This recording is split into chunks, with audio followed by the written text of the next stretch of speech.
Good morning and welcome to the TM1 Breakfast Show. My name's Jon and I've got Ben Heinl with me, my hero of TM1. Hey, good morning. Nice to see you. Good morning. Nice to see you. Today is better than any of the other days because Ben is gracing us with this special episode of TM1 Breakfast Show where we talk about 101 of feeders. So feeders 101, people. And why we're talking about that is because in my mind, feeders is a hero of TM1. It allows us to solve so many business problems where other tools simply cannot match. In my previous life, I used to be IT. I worked a lot of databases, and they were great, but they don't come close to what feeders allows TM1 to do. And I guess that's why, to me, TM1 is like amazing, and then feeders is this unsung hero that no one knows about, but yet does so much of the hard work. And what's worst of all is it seems to have some kind of a bad name out there. Sometimes, depends on who you talk to. and that's why today we're doing a special episode, and I've invited Ben, my hero of TM1, because without Ben, there would be no TM1 for me. And I think... All right. Sorry about that, man. And who else would be a better person to talk about feeders than Ben? So here we are. Now, because this is Feeders 101, so let's start off with how would you describe that concept, the feeders, to other people who don't know it or not familiar with it? The easiest way to really discuss it with people is to explain the bigger picture of why feeders exist and why they're so amazing in TM1, right? So, I mean, you and I are excited about it, but unfortunately, most people don't get excited about it. In fact, I think people, unfortunately, talk about feeders almost negatively, as if it's a problem, or it would be great if we could just get rid of feeders and things like that. But I'm not sure that that's actually makes sense or is something that I would support. And the reason is because it actually solves a fundamental problem of modeling that you can do in TM1 that you cannot do in any other product. And so every other technology out there, that's not a functional database, it's not TM1, basically hasn't been able to solve this problem. Manny solved it in the 1980s already, and no one's really been able to solve it in like 40 years since, which is amazing, like in the fact that Manny kind of nailed it, this evergreen thing. So anyway, what is it? It solves the database explosion problem, right? So in simple terms, right, like what happens in database explosion, or when you build a cube, is you have a number of dimensions in your cube. So you have version, you have month and year, you have time dimension, you have like your chart of accounts, for example, you have your cost centers, etc. And each of these, basically the size of your cube can, in an easy way, can be calculated as the number of elements in each one of those dimensions.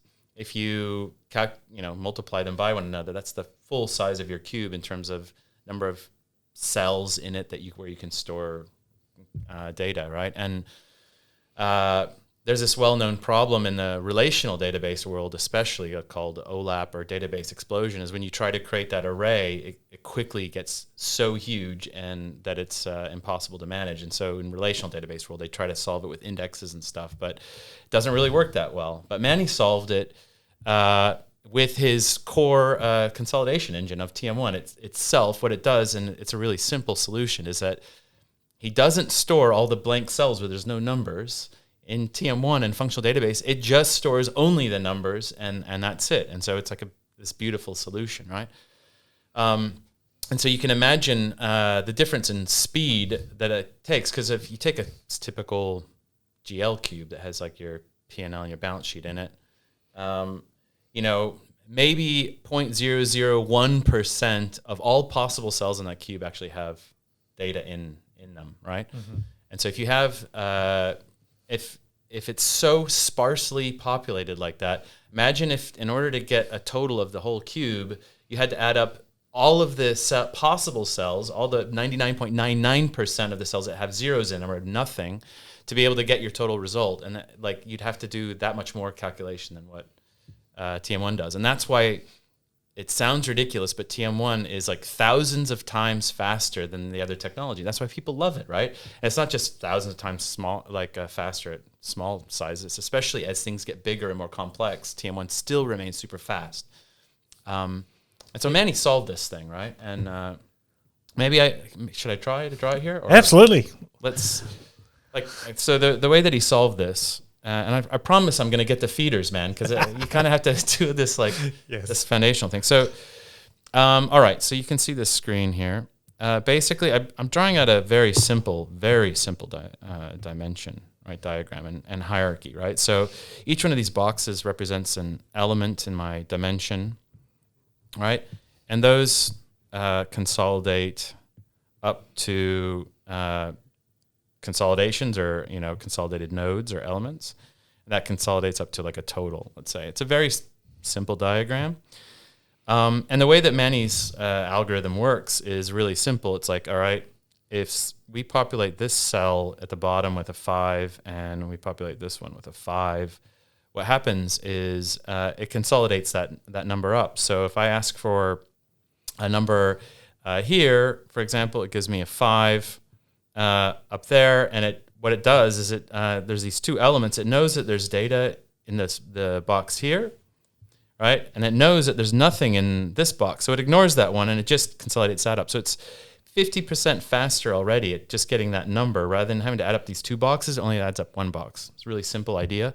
Another clever thing that people don't often think about is if I'm asking for a number at the very top, like up in this box up here, it will go down to it won't do the intervening consolidation, so it won't bother like calculating this and this first. It knows to go to the very bottom of it, and it'll go here, and it'll give me 10 up at the top and give you the right answer. So again, 50% faster than if you had to calculate all of these. And so really simple. This is only 50% faster. This is where the cube has half the cells, 50% of the cells populated. Like I said, most cubes are like at 0.0001 or even more sparse.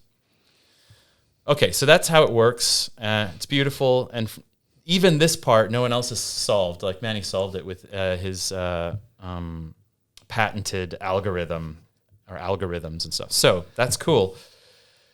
However, there's a problem here in that any cell, it's ignoring any cell that's not actually populated with physical data. Let's call it like that, right? And so when Manny invented rules, which came as a second part of TM1, it actually wasn't in the original TM1 1.0. Basically what happened is he said, all right, you need to be able to write a calculation on the side. So I'm going to write it down here. So you get, like this could be like units times, times price kind of thing, right? So I have units times price. And my units is, say, 2, and my price is 5. And if I have that, and I want to place the result of that in the cell, I write a rule in TM1 that basically says this cell is equal to units times price, and the result of that is 10 in here. The problem with the value of this cell, this 10, is that it's not physically there. It's a virtual or calculated cell, right? Because it doesn't actually, you don't want that to use memory or hold anything in it, because it's less efficient. And so the problem was when he first invented rules, he goes, great, I've got it sorted here. And then somebody said, okay, well, give me the number in this cell up here, for example. What's the answer? And you consolidate that up, and it was 5, right? And we go, wait, 5 plus 10 is not 5. And Manny saw that. He said, because he solved this really quickly, and then he said he had a couple of sleepless nights where he was like, oh no, maybe I've reached the edge of what I can do with the functional database model. But of course, he's a genius, and he slept on it for a couple of nights, and he came up with the solution to this. And the solution to this is feeders, and this is what the reason why we exist today, and why we dedicate our lives to this technology really is the idea of the feeders. So let me erase some stuff here. Let's see if I can get this to work. Again, this is getting a little bit messy here, so I hope it's okay. So what he did is he said, all right, what we need to do is write a feeder, right? Which means that I need to know that a cell either has physical data stored in it or it has been flagged that it's a calculated field. And so what he said is a feeder is what we're going to do is we're going to flag this cell, I put a little flag in here that says, hey, this is a calculated cell, so that as I'm doing the algorithm to consolidate my number, so I'm asking for this number again here in this cell, I know to check, go 5, I need to consolidate that up because that's physical, and I have this cell that has a flag in it, so I need to go back, do the calculation, put my 10 in here, and then consolidate that up. So then I get 15 in that cell. And then it still knows to ignore this cell over here if I were to do, in consolidations, anything that is still blank, right? And so by doing that, and this is like a little 1-bit flag, so it's pretty low footprint, but just by putting that little flag in there, he solved the problem. And I guess when you explain this to people in this way, a lot of times they go, well, that seems easy. How come no one else has done it? Well, it's easy conceptually, but actually writing this into a software program first requires that you write the functional model, and secondly, it requires that you understand this whole thing. So that is essentially how feeders work. And like just to write out, well, how does this feeder look? Because people go, but writing feeders is so complicated, and like it seems so conceptually difficult. And if you've never had it explained to you in this way, maybe you would say that. But I would say, well, this one here is, of course, if this is revenue, basically what your feeder is, you say, basically, if I have any units that I've sold, I just say, if I have units, then feed, this little symbol means feed, then feed revenue. That means that anywhere where somebody puts in a unit, flag the revenue cell so that it gets calculated.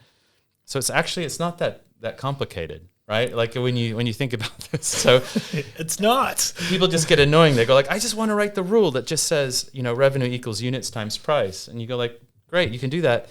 And to solve this problem that makes all of your models possible, right? So all you have to do is write this corresponding bit that says where there's units, feed revenue. And it solves the problem. And here's the catch too, right? For the people who don't believe in this and they go, well, I don't want to write a feeder. TM1 allows you to do that as well. Yeah, it allows you to do it. I mean, so this is a good example. Like a lot of competitive applications in the market, that sell planning tools, they haven't solved this sparsity problem. They're still using relational or similar technology in the background.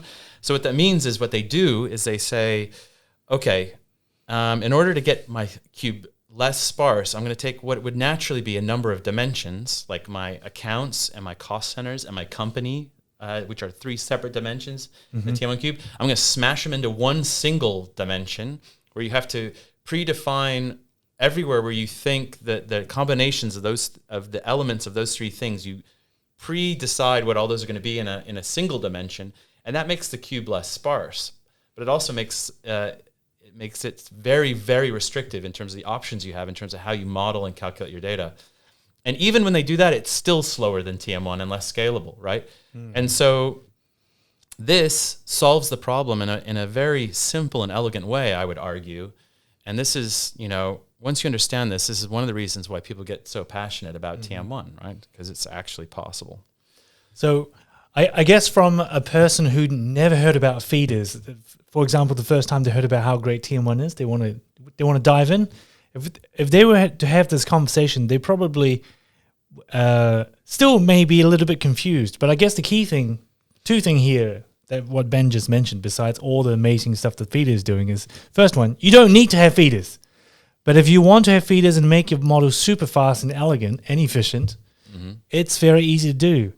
And I would argue for some people who think feeders is very hard because they may have seen a formula that is very long, I would challenge them to think about Excel just the same way.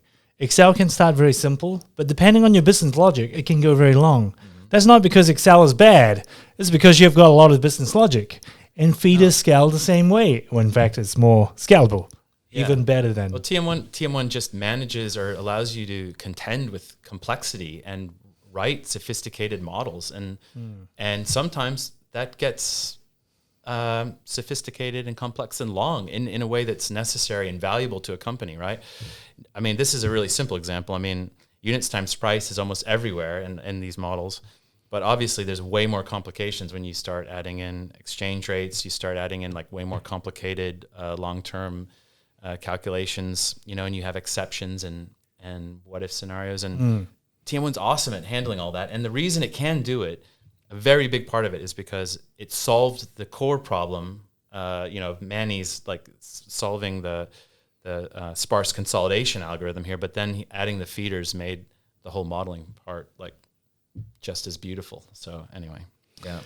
And so some people may have missed what Ben just illustrated on the iPad here, which is, first we started off with a basic structure, but as time goes on, you're adding more business logic into your model. So in this case, this 10 is a byproduct of a rule we've just added into the system.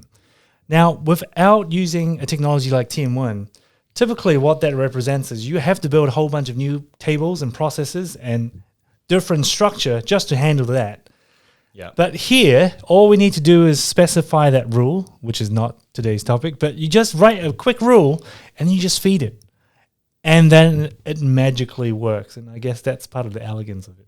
Yeah, well, in my mind anyway. The ones and zeros of TM1 is that the magic part is the stuff Manny wrote in the 80s already. I mean, this has been...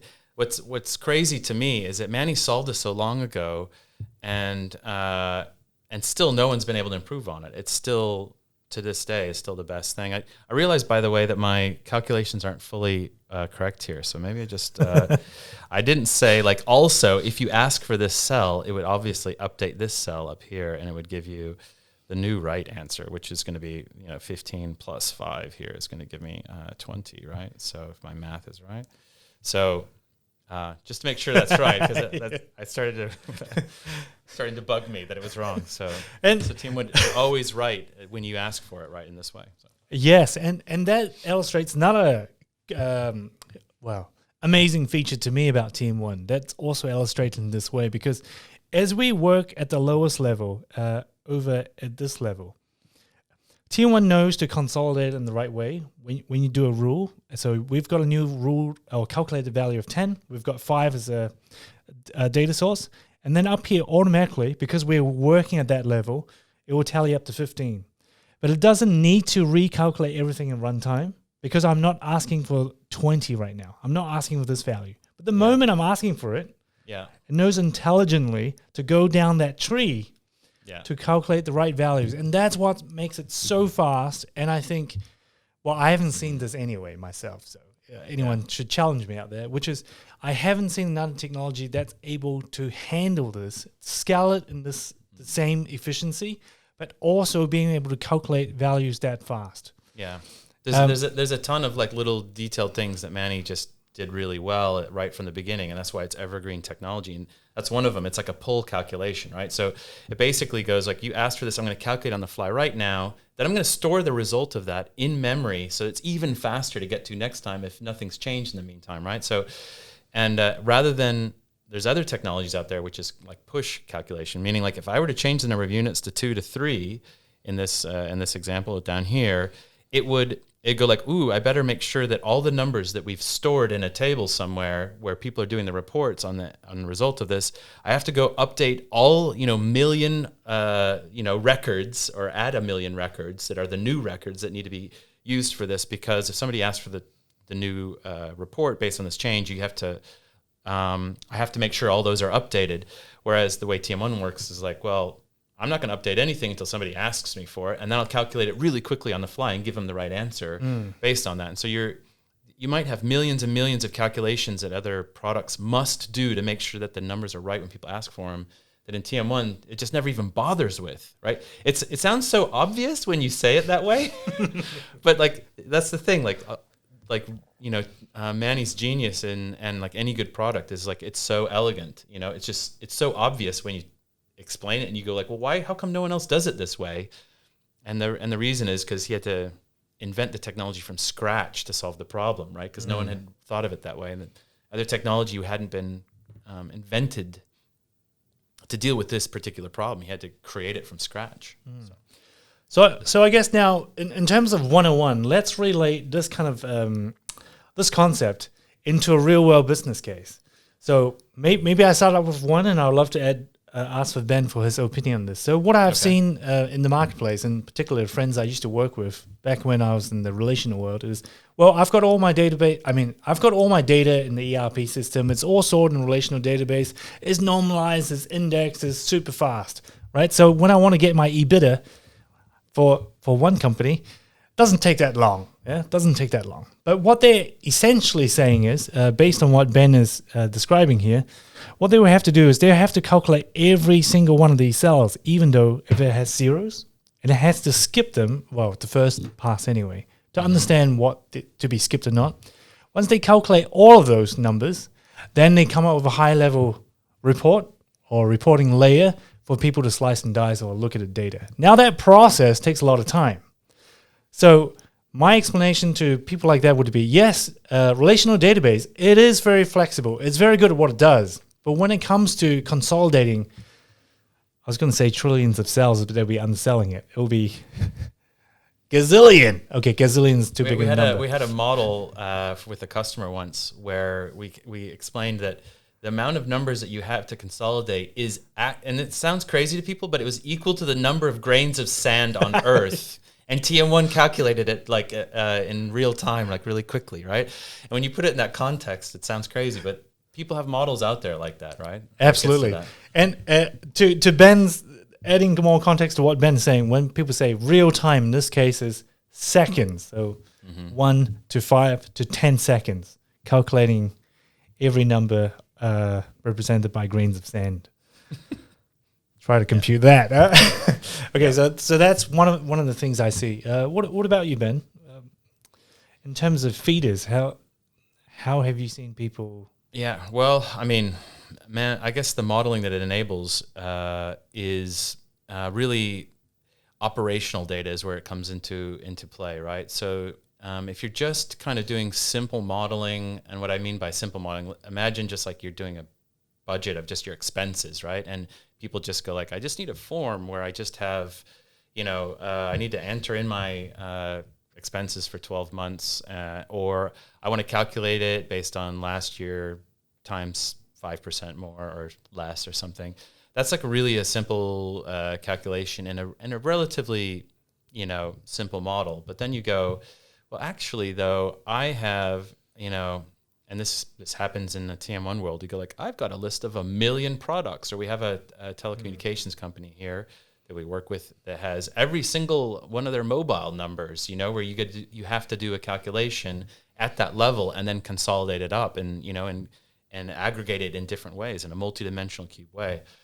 That kind of like when you get down to operational modeling, which is important and matters to companies, like you have to have a technology that can deal with that. So you're not just dealing with like, give me some simple screens to just dump in my numbers as part of a simple planning scenario. It's like, I need something to do some heavy lifting. And without TM1, people are either trying to retrofit relational, SQL-based technology to try to make it happen, or they do it in Excel because Excel can do it. It just like takes forever and doesn't scale, right? And so it's those kind of models where you really see that TM1 can do it and nothing else can, right? But yeah, so the more operational you go, the more the way TM1 has the way it aggregates effectively and uses feeders and rules effectively and efficiently it comes into its own. So does that answer your question, or is that what you were hoping for? It does. No, okay. When you were describing that, it was bringing me back in time. Oh, right. In relation to how things were calculating and how fast it is. I guess it's hard to explain this to other people who have not seen it before or been in that situation. Mm-hmm. But I guess in essence, to simplify, this idea would be, if I have a whole EBITDA and I want to do live reporting, because I'm doing month end now, I'm trying to close things right now. What feeders allows us to do is, if now within the whole P&L, the whole company's P&L, if I just updated 2 numbers, if it's using this feeder technology, and of course the goodness of TM1 is F9.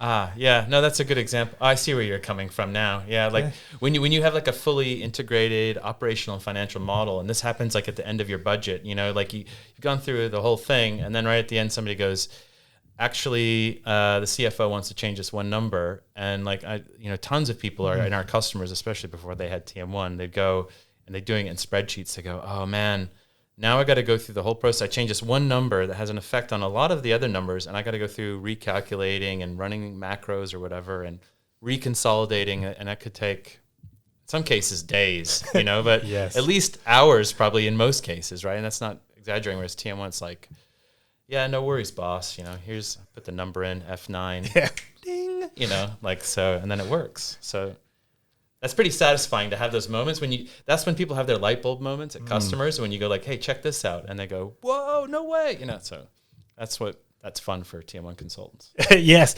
And the best part is when they have got two systems they need to update in parallel, because in order to satisfy their reporting pack, they have two systems to do the similar job but different tasks. Yeah. F9 and TM1 have to recalculate everything in the other system. That's satisfying for me anyway. Yeah. I'm just saying. We're saying F9 because we're assuming they're in the Excel add-in, but it could be in a web front end where it's just basically that's right. Yes. Recalc also. Yes. F5. F5. Yeah. So, Okay. Now then I guess to wrap up the 101 on feeders, I hope you guys got some value out of this session. But if nothing else, what do you think would be the best comeback to people who have just listened to this or watched this episode today and they still go, well, maybe it's a little bit technical for me? Yeah. Well, I would say, you mean people are still skeptical and like feeders are still, I guess if you feel like it's too technical and that feeders would never be okay for you, then you'd have to either accept that you're going to not be able to solve some of your modeling problems. And that's just the way it is. Like there's, Excel comes to its end, like it's some, level where you can't do anything more in it. And all of the other planning tools that aren't functional database models also come to some sort of hard end because they just don't handle this problem. So if you're willing to just not go down to the detail you need to in your models, and take that risk. Otherwise, really, if you spend time with somebody, like with one of our consultants or somebody who knows it, you really can get to know it, right? Like, Yes. Everyone has a moment where they're actually writing feeders and like it doesn't work, and you're there like at midnight still trying to get this feeder to work, and then suddenly it dawns on you and you go, now I get it, right? And I think you just have to try it out and like do it, and then you'll get it. Once you get it, it's actually part of the fun of doing TM1. So I don't know. I hope that's the answer, answers your question. I hope it answers your questions. But another one of another key thing I want to highlight, if you didn't get anything out of this today, would be what Ben just mentioned and what we talked about earlier today, which is feeders allow us to solve business problems where otherwise it would be pretty impossible. So I would bring this thought to you. For anyone who's watching this, if people say, well, I can do it without feeders, check how they are actually doing this. Are they having a gigantic model on the side on their desktop where they solve a lot of problems that their application can't solve for them? Or they end up selling you or convincing you to, let's put another database. We have to have another database layer in order for us to handle these calculations. And then we feed the solution back. Easy, right? Well, it is easy after you hire a team of database administrators, programmers, and all of that. Yeah. And here, you just need to learn feeder once. Yeah. I hear you, and I see where you're going with this, because like there's also just in the TM1 world, we see way too often, I think, people solving a calculation problem with Turbo Integrator, which is basically a batch process rather than using a real-time rule and feeder, just because they're either afraid of the feeder because they had like one bad experience where they did what's called overfeeding, where it actually slowed things down, or they don't understand feeders yet. And it's like you have to break through that, because that's the core skill. Once you know feeders, you really actually understand how TM1 actually works. And yeah, you got to break through that, man. Too true. Now, while Ben was just saying that, I was thinking, oh, I've been there at one point. And then it came to me. I think, well, actually, challenge me if I'm saying nonsense, talking nonsense here, Ben. It would be the amount of time that you have, someone who have to invest to learn feeders initially would be no more than someone have to fix a board pack where 10 of their numbers isn't correct. And then they're going to trace through packs and packs of data. Do you think that would be accurate? Yeah, I think it's probably accurate. It's definitely a great investment to just sit down and actually learn feeders. It's not as scary as you think it is, and I still am frustrated. I don't understand why people keep acting like it's so complicated, because you can definitely learn it. If you can write a complicated, do a Excel workbook, you can figure out feeders as well. And it's just go for it. Don't be afraid. Don't be afraid of feeders. They're your friends. Yes. So you've heard it from Ben himself. And now next time when you think about feeders, hopefully you'll come back to this video or talk to someone who understands feeders. And don't take advice from someone about feeders from the people who don't understand feeders. That happens a lot. Yeah, I'd be interested if anyone has feedback or thinks that I got something wrong here, or we could actually explain this even better in some way. Let us know. Yeah, let us know. Well, here we go. So comment, like, and subscribe. Give us some feedback. Challenge us on what we're saying, because, we stand behind what we've talked about today. We didn't make anything up. So, yeah, challenge us. Get to know us. Get to learn feeders. Am I going overboard here? No, it's good, man. Show the enthusiasm. It is. It should be yes. Yeah. Join us. Make T1 amazing. Make your motto amazing. And we'll see you next time. Thank you. And thank you very much, Ben. Okay. Nice one.